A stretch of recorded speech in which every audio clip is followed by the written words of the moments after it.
La revue de presse préparée par Georges Détié-Diop. Et Georges, de la politique et ce remue-ménage au PDS. Oui, le PDS qui est en eau trouble selon Vox Populi. 26 membres du comité directeur tournent le dos à Maître Wade pour rallier Madické Niang, chiffre que l'Observateur confirme à sa page 3. Et le journal Le Quotidien à sa page de titre des démissions collectives aux yeux de l'Observateur. Vox Populi fait état d'une saignée dans les rangs du PDS et affirme qu'une vague bleue déferle vers Maître Madické Niang. Le journal rapporte que ces démissionnaires considèrent que le PDS a posé tous les actes de rupture. Ainsi, ils invitent Madické Niang à créer un nouveau parti politique. Alors que le PDS se disloque au Parti socialiste, on veut recoller les morceaux.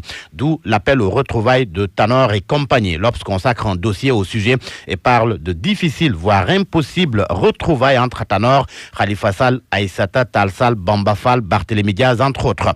Le journal Le Quotidien semble être du même avis. Selon mon confrère, les antécédents souvent tumultueux rendent quasi impossible une hypothétique entente Tanor et Khalifa.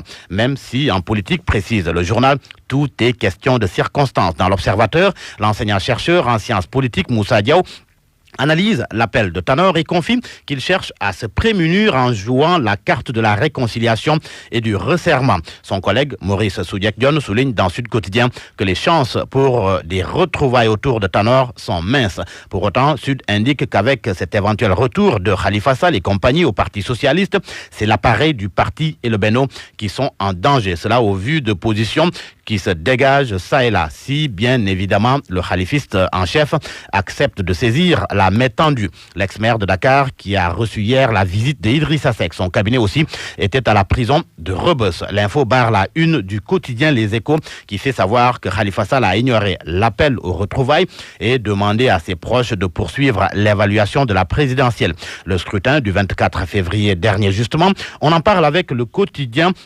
Le Témoin qui fait état d'une réussite de l'organisation, d'une parfaite organisation.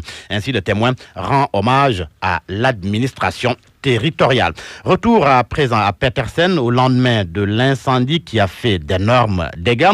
Ces vies perdues, c'est le titre qui barre la une du quotidien Enquête. Selon mon confrère, les flammes ont emporté leurs marchandises et économies, mais Khadi, Seynabou Ndeye et tant d'autres ne comptent pas baisser les bras. Des confidences sur une funeste matinée et des rêves brisés. C'est à la page 6 du journal Enquête qui donne la parole à Moundiaï Cissé de l'ONG 3D.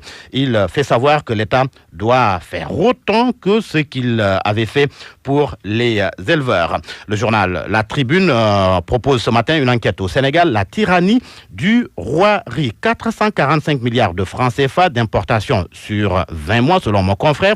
2,118 millions de tonnes débarquées sur la même période. Le journal qui fait état d'une subvention déguisée à l'importation. Et l'on investit les prisons avec la situation des maisons d'arrêt et de correction au Sénégal. Le journal Source A s'émeut du surpeuplement honteux. Prévu pour accueillir 4224 détenus, les 37 prisons que compte le Sénégal ont atteint, selon Source A, aujourd'hui, la barre des 12 040 pensionnaires, soit un surplus de 7 816 détenus. Le don de sang est à la une du journal Le Soleil, radioscopie de la récurrence des déficits, près de 100 000 poches collectées en 2018 sur un besoin annuel de 150 000 universités publiques, les grandes pourvoyeuses, l'apport inestimable des TIC.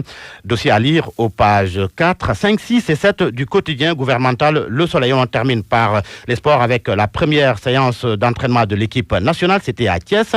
Les Lions dans la peau de Latgor, selon l'Observateur. Santi régale, première pour Sada, Chernoï et Papalundiaï ménager. La séance d'entraînement occupe également la une du quotidien Record qui donne la parole à Aliou Cissé, le sélectionneur des Lions, pour qui terminer les éliminatoires en beauté.